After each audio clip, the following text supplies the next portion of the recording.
Good morning सबाइके welcome back to my channel. आज के आमी बानाচ্ছি হচ্ছে চিংড়ি মাছের কষা বা স্পাইসি প্রন কারি যেটাই বলো। তার জন্য আমি নিয়ে নিয়েছি ওখানে হচ্ছে 400 গ্রাম চিংড়ি। এই চিংড়ির মধ্যে এখন আমি নুন হলুদ মাখিয়ে নেব। আমি নুন হলুদ নিয়ে নিয়েছি। চিংড়ি মাছগুলো মিডিয়াম সাইজের রয়েছে আর আমি এই যে এরকম ভাবে তেলটা রেখে দিয়েছি আর সামনে মাথার এই অংশটাও রেখে দিয়েছি। এবার আমি ভালোভাবে এটাকে মাখিয়ে নেব।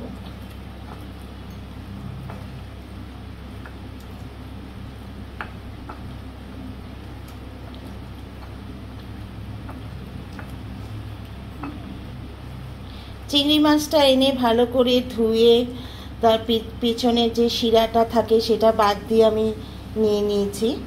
আর এটা আমি এবার এরমভাবে মেখে রেখে দেব 15 মিনিট। তারপর আমি চিংড়ি মাছগুলো ভেজে নেব। কড়া আমি গরম বসিয়ে দিয়েছি একদম। এবার আমি তেলটা ঢালবো চিংড়ি মাছ ভাজার জন্য। তেলটা গরম হলে আমি এক এক করে চিংড়ি মাছগুলো দিয়ে দেব। তেলটা আমার গরম হয়ে গেছে, এবার আমি চিংড়ি মাছগুলো দেব।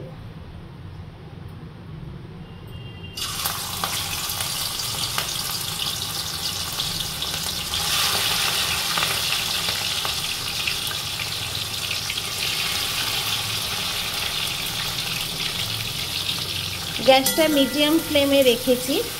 চিংড়ি মাছগুলো বেশি ভাজবো না, অল্প একটু লাল লাল হলেই আমি তুলে নেব।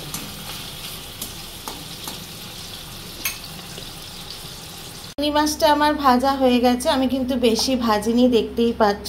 আর কিন্তু হাই ফ্লেমে তোমাকে চিংড়ি মাছটা ভাজতে হবে। চিংড়ি মাছ ভাজার তেলেই আমি বাদবাকি রান্নাটা কিন্তু করব। তাই এখন তেলটাও গরম আছে, তা আমি একটু গরম মশলা থেতো করে নিয়েছি। এখানে 4টে এলাচ, 4টে লবঙ্গ আর 1 ইঞ্চি মতো দারচিনি নিয়েছি, সেটা আমি এখন তেলে দিয়ে দিলাম। আচ্ছা, গরম মশলাটা আমার একদম হয়ে গেছে। এবার আমি এতে পেঁয়াজ কুচি দিয়ে দিচ্ছি। আমি এখানে 2টো বড় সাইজের পেঁয়াজ নিয়েছি, সেই বড়টা আমি কুচো করে রেখেছিলাম।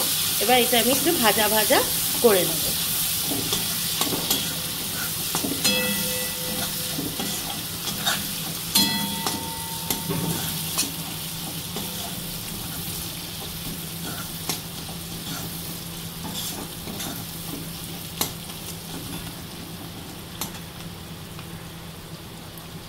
পেঁয়াজটা আমার ভাজা হয়ে গেছে।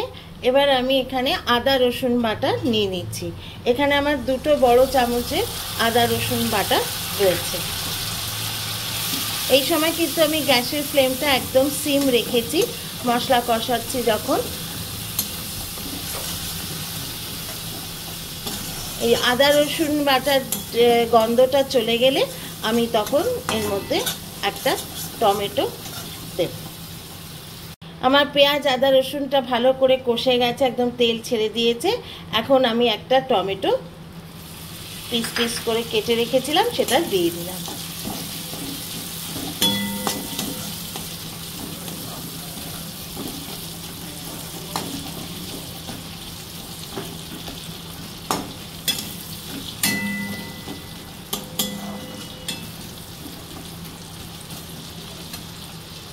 যাতে নরম হয়ে যায় তাই জন্য আমি একটু নুন অ্যাড করে দিলাম।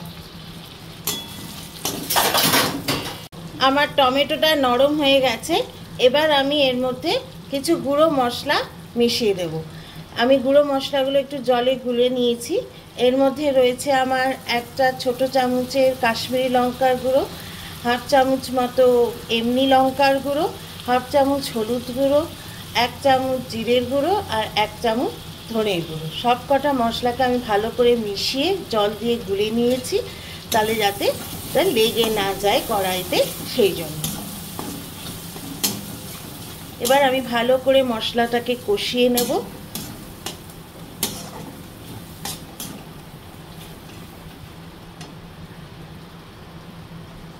আচ্ছা, আমার মশলাটা কষা হয়ে গেছে, দেখছো তেল ছেড়ে এসছে। এবার আমি এর মধ্যে দিয়ে দেব হচ্ছে টক দই। আমি এখানে টক দই নিয়েছি, বড় 2 চামচের মতো টক দই আমি এখানে নিয়েছি, সেটা এবার আমি দিয়ে দেব। টক দইটা আমি খুব ভালো করে ফেটিয়ে নিয়েছিলাম। ভালো করে ফেটিয়ে নিলে কিন্তু ওই লাম্পটা হয় না। টক দই দেওয়ার সময় কিন্তু গ্যাস একদম সিমে রাখবে, হাইয়ে রাখলেই দইটা কিন্তু ফেটে যাওয়ার একটা চান্স থাকে। এটা আবার একটু ভালো করে দইটা এবার মশলার সাথে ভালো করে মিশিয়ে নিয়ে আর একটু কষিয়ে নেওয়ার পরে আবার তেলটা যখন ছেড়ে আসবে তখন আমি মাছগুলো দিয়ে দেবো। দেখতে পাচ্ছ মশলাটা একদম কষে গেছে। আমি এখানে 5-6 খানা লঙ্কা ভালো করে মিক্সিতে বেটে নিয়েছি, সেটা আমি অ্যাড করে দিলাম। যেহেতু আমার বাড়িতে একটু ঝাল খাওয়ার একটু বেশি প্রবণতা আছে, সেই জন্য আমি দিলাম। তোমাদের যদি না অত ঝাল পছন্দ না হয় তাহলে তোমরা এইটা স্কিপ করতে পারো, কাঁচা লঙ্কা বাটাটা।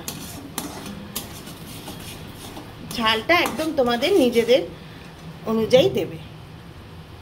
তখন আমি অল্প নুন দিয়েছিলাম টমেটোটা নরম করার জন্য, এখন আমি আবার 1 চামচ মতো নুন দিয়ে দিলাম।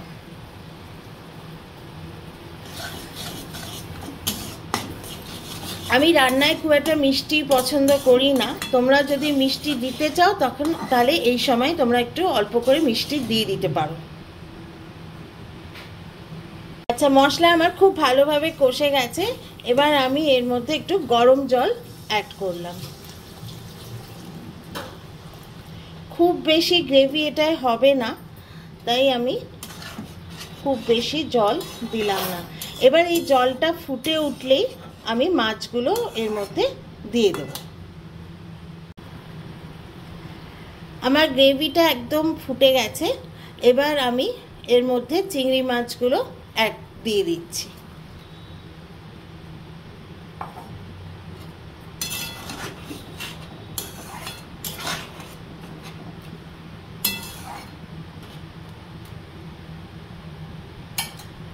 এবার চিংড়ি মাছগুলো দিয়ে আমি গ্যাসটা একটু বাড়িয়ে দিয়ে ঢাকা দিয়ে দেব। তারপর আমি 10 মিনিট পর তোমাদের আবার এসে দেখাবো কি অবস্থায় আছে। 10 মিনিট হয়ে গেছে, আমি ঢাকাটা সরিয়ে দিয়েছি। দেখো কি সুন্দর তেলটা উপরে ভেসে উঠেছে, একদম আমার মাছও রেডি। এবার আমি 1/2 চামচ মতো ঘি অ্যাড করছি।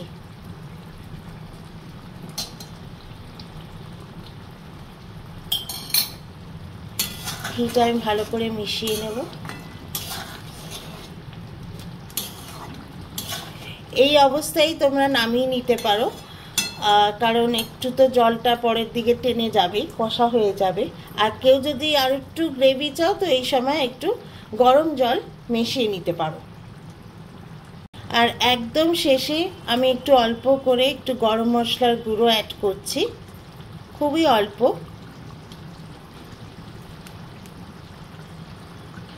আমি এখানে সানরাইজের শাহি গরম মশলাটা ইউজ করি সব সময় রান্নায়। এটা খুব সুন্দর, গরম মশলার একটা গন্ধও আসে আর টেস্টটাও খুব ভালো হয়।